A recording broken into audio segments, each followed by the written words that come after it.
Bienvenidos a Tres Coches. Me toca probar en esta ocasión el nuevo Toyota GR Supra, una auténtica bestia que muchos recordaréis de nuestra infancia.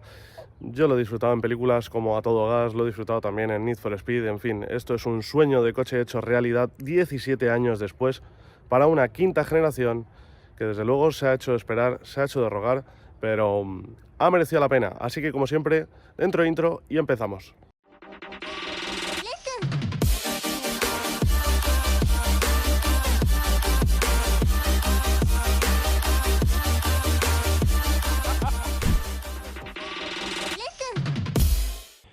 Bueno, pues empecemos como siempre por el diseño exterior del Toyota GR Supra. Como veréis, tenemos un capó enorme y toda la parte del habitáculo está como muy retrasada con respecto a toda la carrocería. Detalles muy característicos, pues bueno, aparte de este capó larguísimo y con una anchura muy notable, con dos nervios laterales bastante poco marcados, son todo formas bastante suaves en el frontal, pues tenemos unas enormes tomas de admisión de aire en la parte frontal. Las dos laterales no son funcionales al completo, sino solo de forma parcial, y en los extremos del paragolpes tenemos también otras tomas de aire que no son reales, pero esto es porque en la versión de competición sí que hay ahí una toma de aire realmente funcional. Como veis, el paragolpe es muy grande, muy ancho, con unas tomas de aire muy amplias y con un labio inferior en color negro, que además también tiene su función aerodinámica en los laterales y en la parte baja. Otro detalle que quiero comentar, pues bien, que el frontal tiene un pequeño saliente donde evidentemente pues se asienta el logotipo, pero además tiene esa forma característica, y las ópticas, como veréis, son bastante distintas a las de la generación anterior. Si tapo esto, os recordará más a la generación anterior. Tenemos tecnología LED matricial, que pues bueno, es una auténtica maravilla. Esto de todas formas tampoco es lo más importante del coche, aunque sí que es importante. Y estas ópticas y este frontal a mí personalmente me alucinan, pero sí que es cierto que el diseño de la parte trasera me gusta muchísimo más. Esta es una buena forma de ver que el techo tiene una hendidura central, que además de ser estética, pues es también aerodinámica. Y como veréis, en la parte lateral tenemos otros detalles muy característicos, como el ensanche en el tren trasero, en el que deberíamos de tener una toma de aire aquí, pero que sin embargo está tapada, no es real. De nuevo, eso es porque en la versión de competición sí que tenemos una toma de aire real. Además de las líneas de tensión que tenemos en la parte central y en la parte baja, haciendo precisamente esa curvatura para el eje trasero, tenemos en la parte inferior otro labio en color negro. Como veis, la caída del techo es completa. Esta es la idea que ha querido plasmar Toyota en vez de la carrocería descapotable de BMW. Y desde luego a mí personalmente me fascina. Además, esta caída de techo termina en esa cola de pato muy característica y muy llamativa. Las ópticas me gustaría que las veáis, las de la parte trasera, porque son salientes con respecto al paragolpes en el que van encajadas. Este paragolpes lo veis ahora mismito, de muy grandes dimensiones, muy musculoso, de nuevo con tomas de aire en los laterales, pero que también aquí son falsas, y con la parte baja en color negro con un gran difusor y las dos salidas de escape reales. Esta parte trasera, como digo, a mí personalmente me alucina. Sinceramente, para mí el diseño de la parte trasera es bastante mejor que el de la parte frontal, a pesar de que el diseño frontal sin duda es una auténtica delicia. Aquí veis toda la parte baja con además la iluminación. Esto es para la marcha atrás única y exclusivamente, y bueno, pues emula ese diseño de la iluminación de vehículos de competición. Nos recuerda evidentemente a coches como por ejemplo los de la Fórmula 1. Vuelvo a darle un giro completo al coche para que lo veáis de nuevo. Y ahora sí, pues nos vamos a ir a la parte interior, la voy a enseñar al completo y luego nos iremos, por supuesto, a ver cómo se comporta esto, qué nos ofrece a nivel de mecánica y demás. Pasemos como siempre al interior. Indudablemente la posición es muy baja, el acceso es relativamente complicado precisamente por eso, y la posición es muy tumbada. Estoy muy estirado aquí, tengo las piernas totalmente estiradas, muy bajo y demás. Veréis, aquí no hay ninguna sorpresa, esto es full BMW y es perfectamente notable. Sistema de infoentretenimiento con una pantalla de 8 pulgadas, cuadro de instrumentos digital, 8 pulgadas también, no configurable, y siempre vamos a tener el cuentarevoluciones en la parte central, algo que personalmente me gusta porque al fin y al cabo el cuentarevoluciones nos interesa y mucho en un coche de este tipo. Tenemos algunos indicadores analógicos, como por ejemplo pues el nivel de combustible o la temperatura del aceite del motor. Aquí encima la pantalla en formato ultrapanorámico, aquí las salidas de ventilación y debajo pues lo habitual en BMW, esto es para guardar las emisoras de radio, este es el módulo de climatización con mandos físicos como debe de ser, y debajo tenemos un hueco para nuestro teléfono con una toma USB, aquí tenemos pues la palanca de cambio automático, el iDrive, que esto pues como ya sabéis es también de BMW, selector de modos de conducción, o más bien para entrar en el modo Sport y salir de él, y aquí lo que nos interesa, que es el sistema Safety, donde podemos desactivar los controles electrónicos y donde podemos desactivar el control de tracción. Freno de mano eléctrico, toda esta moldura como en fibra de carbono con un aspecto muy bueno, otra serie de molduras acabadas en piel. Aquí tenemos un módulo como en negro brillante, plástico, el resto también piel o un acabado de piel que en realidad es plástico, y en la parte alta algo también parecido. Los acabados son francamente buenos y la sensación percibida dentro de este coche pues es francamente muy buena. Volante BMW completamente redondo y con unos apoyos para los pulgares bastante marcados, y detrás tenemos unas levas bastante grandes de aluminio y ancladas a el propio volante, así que van a ir con la dirección del volante y no vamos a tener que andar haciendo peripecias. Así es como tienen que ir unas levas, esto es lo correcto. Huecos tenemos francamente muy pocos, no hay mucho sitio donde podamos dejar nuestras cosas, y me salgo haciendo contorsionismo para enseñaros algo muy importante, que son los asientos, muy envolventes en una única pieza en la base, en tipo semi-bucket y con un ajuste lateral francamente estupendo. Luego os hablaré más de ellos, pero la verdad es que este interior es una auténtica delicia, tanto a nivel de confort como a nivel de lo que necesitamos para una conducción deportiva. Vamos a ver qué tiene este coche de maletero.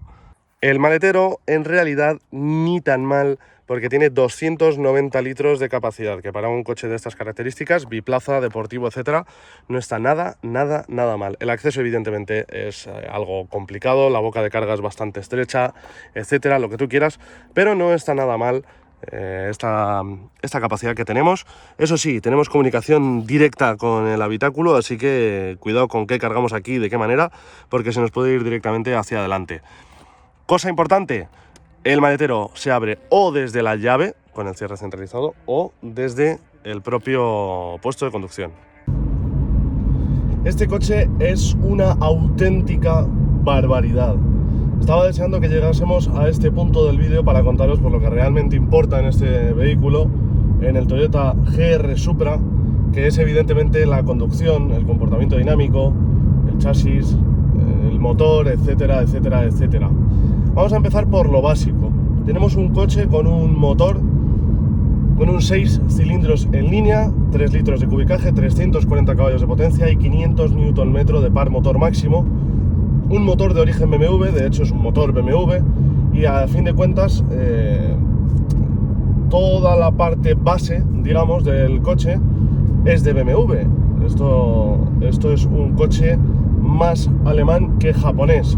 El motor es de BMW, todo el chasis es de BMW, compartido con el BMW Z4 de última generación, pero sin embargo toda la parte de puesta a punto, de ajuste, de configuración es propia de Toyota. Por eso este coche se comporta de forma única, no solo porque sea un coupé y no un cabrio, sino porque está completamente configurado por Toyota. El motor es importante, sin duda, ahora voy a hablar de él, pero también son importantes cosas como, por ejemplo, que tenemos un cambio automático de 8 relaciones de tipo convertidor de par, que tenemos un sistema de freno de Brembo con pinzas de 4 pistones en la parte delantera, unos frenos de grandes dimensiones y con una potencia considerable. Muy bien, ahora os contaré que además toda esta mecánica, de la que voy a ir profundizando muchísimo más, ten paciencia porque va para largo, está controlada o se puede configurar a bordo con un selector de modos de conducción con 2 opciones: el modo normal, que es el que vamos a llevar de manera habitual y por defecto, y el modo Sport, que lo podemos poner de forma manual aquí en la parte central, en el túnel central, con un botón. Al hacerlo, ¿qué ocurre? Pues bien, lo hago y seguramente no lo percibáis, pero automáticamente se ajustan la transmisión automática, se ajustan la dureza de la dirección, se ajustan la sensibilidad de los pedales, tanto del acelerador como del freno, y también se ajusta la respuesta del motor. Vamos a ir escuchando un sonido más bronco del escape, lo notamos incluso en parado al mismo régimen de revoluciones, aunque en este coche las cosas como son, el sonido del sistema de escape tampoco es una barbaridad. Para mi gusto está afinado de una manera perfecta, creo que es presente en el habitáculo, pero no es estridente, no es forzoso, no es macarra. Es verdad que a mí personalmente me gustan mucho sonidos como por ejemplo el del Hyundai 30N en el modo N, que es, pues bueno, absolutamente macarra. Pero bueno, en este coche la verdad es que se ha optado por una configuración en cuanto al sonido del escape bastante más modesta, más tranquila y menos, digamos, visceral. Eso es algo que me gusta. En la conducción, como os iba diciendo, el motor se siente siempre dispuesto, se siente incluso, da la sensación de mayor potencia de la que tiene. Al fin y al cabo tenemos 340 caballos de potencia, que están bien, sin duda, pero la sensación es de que llevamos más potencia. Evidentemente, no lo he dicho antes, pero vamos, tenemos tracción trasera con un reparto de par que puede llegar a darnos hasta el 100% de potencia en una única rueda. Y evidentemente, cuando utilizamos este selector de modos de conducción, además de cambiarnos todo lo que os iba contando, nos cambia también el comportamiento de los controles electrónicos, pues el control de estabilidad y del control de tracción. Aún así, tenemos otro botón que es el Safety System, en el que podemos controlar también, podemos determinar también cómo se comporta esta electrónica, de tal modo que si llegamos a circuito y queremos que el coche se comporte de una manera 100% natural, controlada solo por nosotros y con cero intervención de la electrónica, pues le daríamos a este botón y sencillamente pues desactivamos todas las ayudas electrónicas. Bien, como os decía, el motor se siente muy dispuesto siempre, con una respuesta francamente instantánea en cualquier situación, con una capacidad para subirse de revoluciones extraordinaria y con un muy buen trabajo en todo el rango de revoluciones. Además, me gusta mucho la combinación de este motor con este sistema de escape, que a bajas revoluciones nos da unos gorgoteos francamente muy satisfactorios. El motor, Mi 10 o mis dieces, como se dice en algunos foros de internet, pero eso no es lo único importante. También es importante que habréis visto durante el recorrido que hemos hecho por el diseño del coche que tenemos la cabina muy retrasada, con un capó muy largo, es decir, estamos prácticamente en el culo del coche. ¿Y esto por qué es? Pues porque con esta configuración se ha conseguido que el reparto de pesos sea 50-50, es decir, un 50 en la parte delantera y un 50 en la parte trasera. Esto evidentemente es el reparto perfecto de pesos. Esto hace que el coche se comporte a nivel dinámico de una manera excepcional. Pero además de eso, tenemos una rigidez del chasis que es la mayor que se ha ofrecido nunca en Toyota Lexus.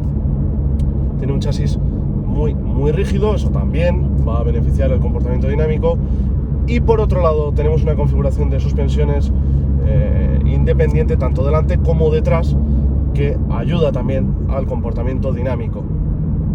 Bien, los tactos en la conducción son lo que os comentaba con respecto al motor. Con respecto a la dirección, tenemos una sensación de inmediatez absoluta. El coche responde de manera instantánea a cada mínimo toque de la dirección y de una manera sorprendentemente precisa. La suspensión, en conjunto con esta dirección, hace que tengamos siempre una comunicación perfecta sobre lo que está ocurriendo tanto delante como detrás, en definitiva, lo que está ocurriendo debajo de nuestros neumáticos.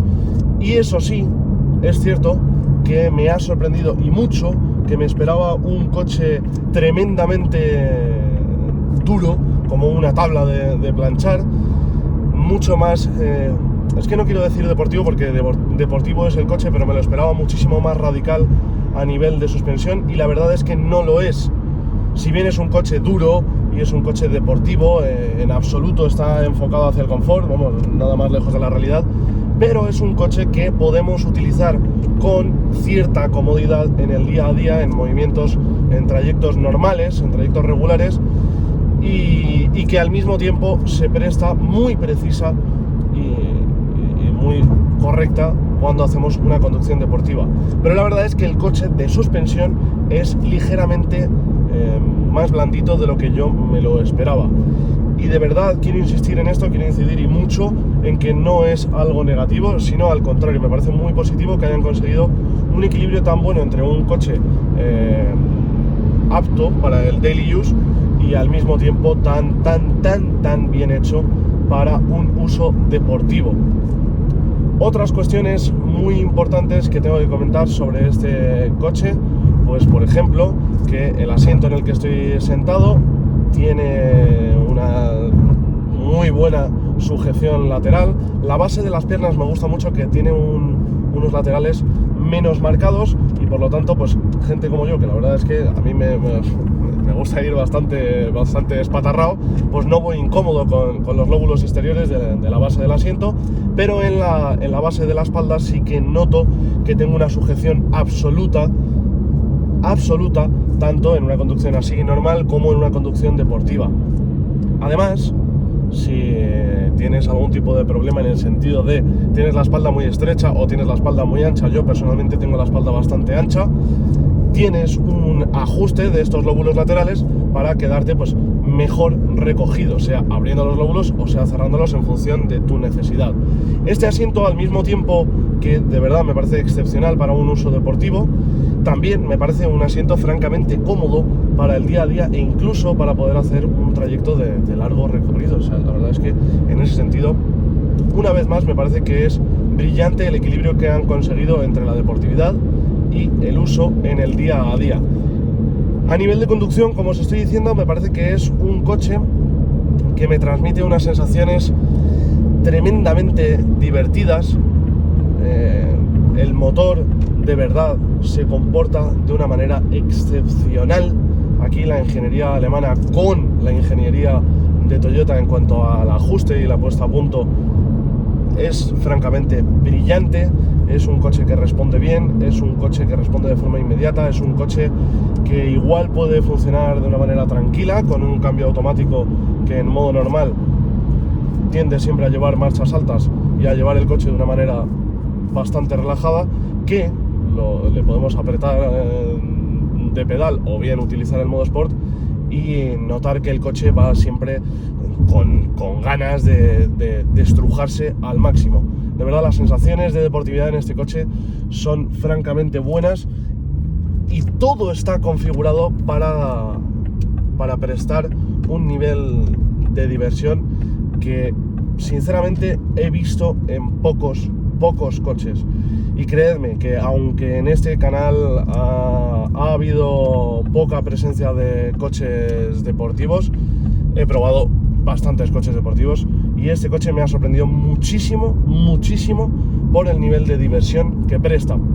Cuando hacemos una conducción deportiva, recordemos que tenemos tracción trasera y vamos a notar que tenemos una trasera que, cuando están activados los controles electrónicos, se controla de una forma tremendamente fácil, a pesar de que los controles electrónicos dejan que la trasera baile muy ligeramente.